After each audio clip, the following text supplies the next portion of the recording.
Nightmare कहानी की शुरुआत में डीन नाम के एक लड़के को दिखाया जाता है जो रेस्टोरेंट में बैठकर कंटिन्यू कॉफ़ी पी रहा होता है। जब उसकी कॉफ़ी ख़त्म हो जाती है तो वो वेटर्स के पीछे किचन तक जाता है। वहाँ पे हमें एक आदमी का हाथ दिखाया जाता है जिसके नाखून लोहे के सलाखों की तरह होते हैं। वो डीन के ऊपर हमला कर देता है और अगले पल डीन की आंखें खुलते हैं। वो रेस्टोरेंट में बैठा होता है। दरअसल वो कुछ पलों के लिए सो गया था। उसी पल में उसे एक सपना आया था और डीन जब अपने हाथों को देखता है तो वो चोट जो उसे सपने में लगी थी उसके हाथ पे होती है।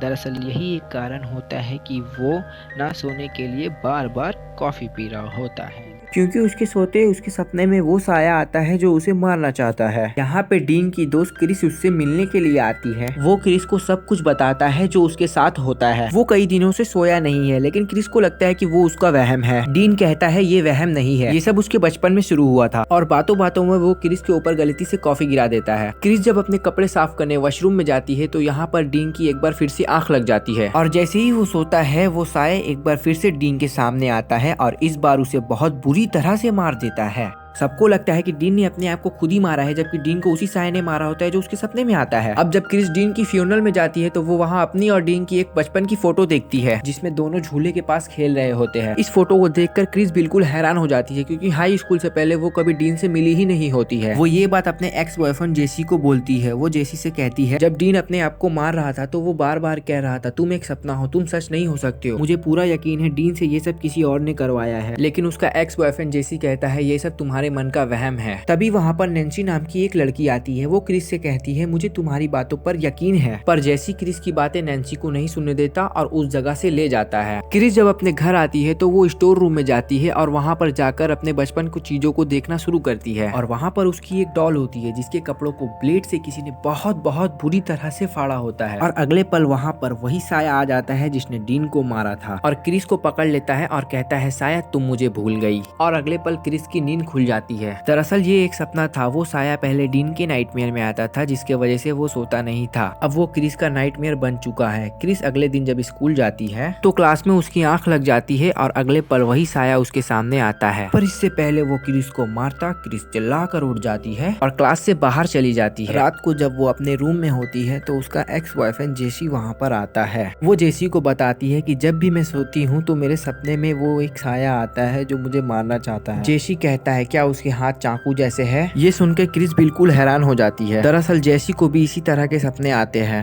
क्रिस बहुत ज्यादा डरी होती है इसीलिए वो जेसी को अपने साथ सोने बोलती है। रात को जब ये दोनों सो रहे होते हैं तभी जेसी के सपने में वही साया आता है जो क्रिस को हवा में उठा के कमरे में उड़ाना शुरू कर देता है। जेसी सब कुछ देख रहा होता है लेकिन वो क्रिस की मदद नहीं कर पाता और वो साया क्रिस को बहुत बुरी तरह से मार देता है। जेसी सब कुछ देखकर बहुत डर जाता है और वो सीधा नैन्सी के घर जाता है जहाँ वो उसे बताता है कि क्रिस को सोते हुए किसी ने मार दिया है। मैं जानता हूँ कि तुम इस बारे में जानती हो क्योंकि तुम फ्यूनरल में क्रिस से इस बारे में बात करने की कोशिश कर रही थी। नैन्सी उसे बताती है कि मुझे भी बार बार एक नाइटमेयर आती है जिसमें मुझे एक गाना सुनाई देता है जिस गाने में एक नाम है और वो नाम फ्रेडी क्वेगर है। जैसी उसे कहता है सोना मत नहीं तो वो तुम्हें भी मार देगा। अब जैसे ही जैसी घर से बाहर निकलता है तो उसे पुलिस पकड़ लेती है क्योंकि उसके ऊपर क्रिस की कत्ल का इल्जाम होता है। जेल में जेसी सोना नहीं चाहता पर वो ना चाहकर भी सो जाता है। सोने के बाद वो अपने आप को एक अनजान फैक्ट्री में पाता है जहाँ 5 साल के छोटे छोटे बच्चे होते हैं जो उसे ही देख रहे होते हैं। और तभी वहाँ पर वही साया आ जाता है जिसने क्रिस और डीन को मारा था। वो साया बहुत डरावना दिखता है जिसके चेहरे जले हुए होते हैं, जिसके नाखून लोहे की तरह तेज होते हैं। वो जेसी को पकड़ लेता है और ये साया जेसी को भी मार देता है। नैन्सी को दिखाया जाता है जो अपने बॉयफ्रेंड क्विंटन से मिलने जाती है जो ना सोने के टैबलेट ले रहा होता है क्योंकि उसे भी इसी तरह के सपने आ रहे होते हैं। नैन्सी रात में अपने मॉम से पूछती है क्या मेरा डीन से, क्रिस से, जेसी से या क्विंटन से किसी भी तरह का कोई भी कनेक्शन है? शायद जब हम छोटे थे तो हो सकता है हम एक ही स्कूल में हो। पर उसकी मॉम हिचकिचाते हुए मना कर देती है। नैन्सी इसके बाद बाथ टब में नहाने जाती है जहाँ उसकी आंख लग जाती है और सोने के बाद वो खुद को एक प्ले स्कूल में पाती है जहाँ उसके सामने वही साया आता है जो उसे बोलता है तुम मुझे शायद भूल गई पर तुम मेरी सबसे फेवरेट थी, तुम्हारी खुशबू सबसे अलग है। तभी क्विंटन का कॉल आता है और नैन्सी उड़ जाती है।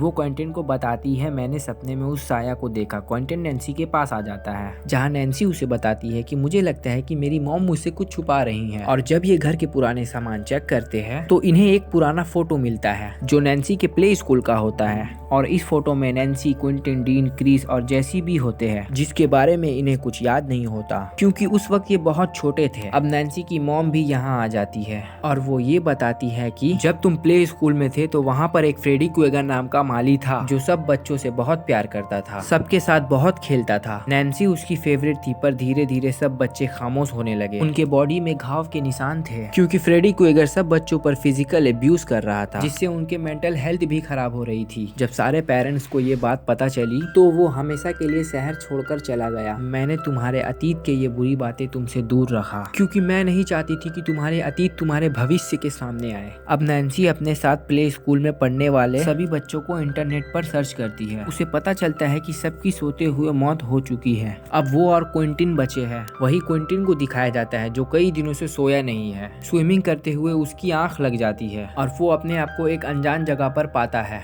वहाँ वो देखता है सभी बच्चों के पेरेंट्स फ्रेडी क्वेगर का पीछा कर रहे हैं। फ्रेडी क्वेगर एक फैक्ट्री के अंदर चला जाता है और सब पेरेंट्स उस फैक्ट्री को जला देते हैं जिससे फ्रेडी क्वेगर की भी जल के मौत हो जाती है। क्विंटन को अब फ्रेडी का मौत का कारण पता है इसीलिए वो नैन्सी के साथ अपने पिता के पास जाता है और वो कहता है कि तुमने एक निर्दोष को मार दिया है। उस वक्त हम बहुत छोटे थे, हो सकता है कि हमने झूठ कहा हो, हमें इस बारे में कुछ याद नहीं है। उसके पिता कहते हैं कि वो सब सच था, हमने तुम्हारी आंखों में फ्रेडी का डर देखा है। क्विंटन कहता है हमारे मुताबिक वो हमें एक तहखाना में ले जाता था जो तहखाना आपको कभी नहीं मिला। ये कहकर ये दोनों यहाँ से निकल जाते हैं और एक केमी शॉप पर जाते हैं जहाँ पर क्विंटन अपने लिए नींद न आने की दवा लेना चाहता है लेकिन केमिस्ट वाला उसे दवा देने से मना कर देता है। नैन्सी जो कई दिनों से नहीं सोई उसे नींद आ जाता है। उसके सोते फ्रेडी उसके सामने आ जाता है और उस पर हमला कर देता है पर फ्रेडी अभी उसे नहीं मारना चाहता है इसीलिए वो उसे जागने के लिए कहता है। नैन्सी की जब आँख खुलती है तो वो देखती है कि उसके हाथ में फ्रेडी की स्वेटर का टुकड़ा भी होती है जो सपने की दुनिया से असली दुनिया में ले आई। नैन्सी जख्मी है इसीलिए उसे हॉस्पिटल में ले आया जाता है जहाँ पर डॉक्टर उसे नींद का इंजेक्शन देना चाहते हैं। नैन्सी साफ साफ मना कर देती है। वहीं क्विंटन को दिखाया जाता है जो हॉस्पिटल से नींद न आने के इंजेक्शन चोरी कर लेता है। वहीं डॉक्टर नैन्सी की मॉम से बताती है कि तुम्हारी बेटी कई दिनों से सोई नहीं है, हमें उसे नींद का इंजेक्शन देना होगा। और वो नैन्सी के पास नींद का इंजेक्शन देने जाती है तो वो देखते हैं कि नैन्सी वहाँ पर नहीं होती। दरअसल वो क्विंटन के साथ हॉस्पिटल से भाग गई है। क्विंटन ने एड्रेनालाइन के इंजेक्शन चोरी किए थे जिससे नींद नहीं आती। वो उसकी एक डोज ले लेता है पर नैन्सी दवा की डोज नहीं लेती। अब ये दोनों के दोनों इन्वेस्टिगेशन करने उस प्ले स्कूल में पहुंच जाते हैं जहां पर बचपन में ये पढ़ते थे। वहां पर इन्हें फ्रेडी का रूम मिल जाता है जहां पे इन्हें वो तहखाना भी मिल जाता है जहां पर फ्रेडी इन सब बच्चों को फिजिकल एब्यूज करता था। अंदर जाने के बाद इन्हें अश्लील फोटोज मिलती है जिससे इन्हें यकीन हो जाता है कि फ्रेडी गुनहगार था और वो इनसे बदला इसलिए नहीं लेता कि इन्होंने झूठ कहा था बल्कि इसलिए ले रहा था कि इन्होंने सच कहा था जिस वजह से उसे जिंदा जला दिया गया। नैन्सी अपने बॉयफ्रेंड क्विंटन से कहती है कि सपनों की दुनिया से उसके स्वेटर के टुकड़े को असली दुनिया में ले आई थी, मैं उसे भी ले आ सकती हूँ पर इसके लिए मुझे सोना होगा। जैसे तुम मुझे नींद में स्ट्रगल करते हुए देखो तो मुझे जगा देना ताकि मैं उसे सपनों की दुनिया से हकीकत की दुनिया में ले आऊं और हम उसका खात्मा कर देंगे। इसके बाद नैन्सी सो जाती है और वो सपनों की दुनिया में चली जाती है पर उसके सोने के तुरंत बाद क्विंटन भी सो जाता है क्योंकि वो कई दिनों से नहीं सोया। क्विंटन जब सपनों की दुनिया में जाता है तो फ्रेडी क्विंटन के पीछे आता है और उसे बहुत बुरी तरह से जख्मी कर देता है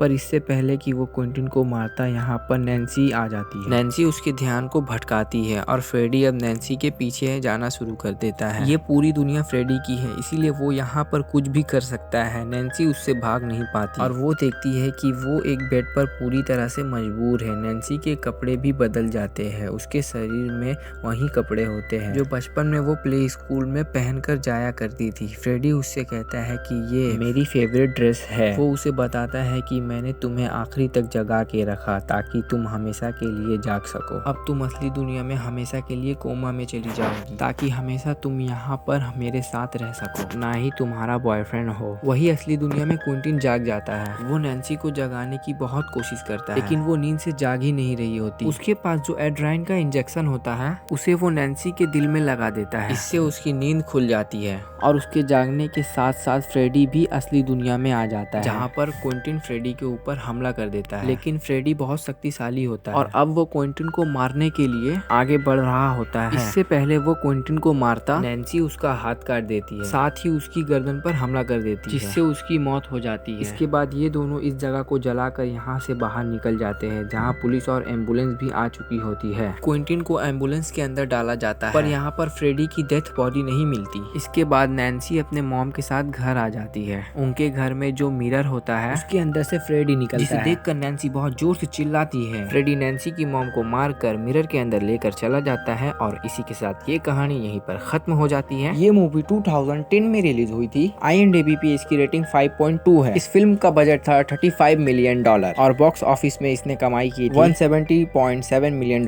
की। उम्मीद करता हूँ कि ये कहानी आपको बहुत पसंद आई होगी। Bye bye.